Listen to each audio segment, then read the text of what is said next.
Selamat pagi Bapak Ibu semuanya. Assalamualaikum warahmatullahi wabarakatuh.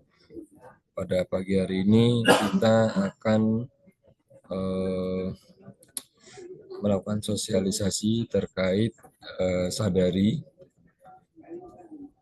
Langsung saja saya akan share screen. Untuk Sadari pada pagi hari ini adalah penguatan deteksi dan pencegahan fraud di lingkungan perusahaan. Ini dari BPKP, Deputi Bidang Investigasi untuk PTPN Group. Nah, diwakilkan oleh Ide Juang Mentito. Ini dari kerjanya Bapak Ide Juang Mentito, SEME, MSI, PhD, dan seterusnya. Memiliki juga website di edukasimanajemenrisiko.com. Kerjanya dari BPKP sampai sekarang menjadi Deputi Bidang Investigasi BPKP. Pokok bahasanya yang pertama, pencegahan fraud melalui pengendalian internal, strategi pencegahan fraud yang efektif, peran risk owner dalam identifikasi dan asesmen risiko fraud, peran pemimpin dalam monitoring pencegahan fraud, kemampuan deteksi fraud, dan tantangan implementasi whistleblowing system, dan adanya awareness, studi kasus untuk memahami modus operandi dan celah pengendalian. Pencegahan fraud melalui pengendalian internal. Ada governing body, ada manajemen, and internal audit. Ini ada governing body rules, ini ada first line-nya dari manajemen, second line, sama third line-nya dari internal audit. Pencegahan fraud melalui pengendalian internal.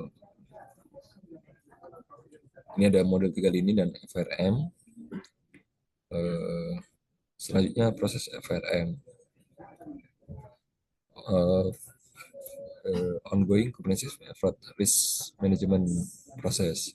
Ada pemantauan, investigasi, dan aksi korektif. Ada kebijakan dimulai dari kebijakan FRM, pelaksanaan FRA, fraud control plan, preventive and detective, investigasi dan aksi korektif, dan lanjut pemantauan. Menetapkan kebijakan FRM makes an organizational commitment to fraud risk management, supports fraud risk governance, establish a comprehensive fraud risk management program, sampai dengan uses data analytic to support fraud risk governance. Melaksanakan FRA secara komprehensif, terus menentukan dan mengembangkan serta menerapkan kegiatan pengendalian fraud atau FCP atau fraud control planning. Selanjutnya adalah pelaporan fraud, investigasi dan tindakan korektif, pemantauan proses FRM. Nah, ini ada 10 atribut fraud control plan, FCP. Ada pencegahan fraud melalui pengendalian internal, strategi pencegahan fraud yang efektif, mitigasi risiko fraud, pencegahan anti kecurangan. Nah, di sini ada ditetapkan secara formal oleh pemimpin tertinggi organisasi. Struktur anti kecurangan atau anti fraud, ada unit kerjanya, ada divisi direktorat yang atau satgas yang bertanggung jawab atas pengelolaan strategi pengendalian kecurangan, ada standar perilaku dan disiplin, ada penjabaran nilai-nilai dan budaya organisasi. Selanjutnya ada penilaian risiko kecurangan, ada identifikasi, analisis, dan evaluasi risiko kecurangan yang untuk penanganan. Ada manajemen sumber daya manusia, ada manajemen pihak ketiga. Selanjutnya yang paling penting ada whistleblowing system dan perlindungan pelapor. Jadi di sini mengatasi kelemahan pengendalian akibat kolusi dan pengabaian, mendorong peran aktif pegawai dan pihak eksternal organisasi whistleblowing, perlu jaminan perlindungan dari kemungkinan retaliasi. Nah, jadi di sini siapapun bisa melaporkan atas tindak kecurangan dari korporat itu sendiri. Deteksi proaktif, ada investigasi dan tindakan korektif. Peran pemilik risiko dalam fraud risk assessment dan pemantauan risiko fraud. Pemilik risiko adalah pihak yang jelas bertanggung jawab atas pengendalian risiko fraud dan pemantauannya. Ada peran pemilik risiko lini 1, memahami risiko fraud, melakukan fraud risk assessment, ada developing and implementing mitigation strategies, monitoring and reporting. Peran pemilik risiko pembinaan organisasi ada meningkatkan kemampuan deteksi fraud. Think like a fraudster. Intuitive, ada think like a thief or fraudster. Mengembangkan kemampuan think like a fraudster. Ada pelatihan formal dan mandiri, melakukan secara mandiri, ikut assessment, pembinaan SDM. Nah, ini ada tantangan implementasi WBS dan rendahnya awareness. Whistleblowing dan pemukul kentongan. Nah, ini ada ilustrasinya. Kurangnya kesadaran berwhistleblowing, yang WBS tidak kuat, ethical sensitivity.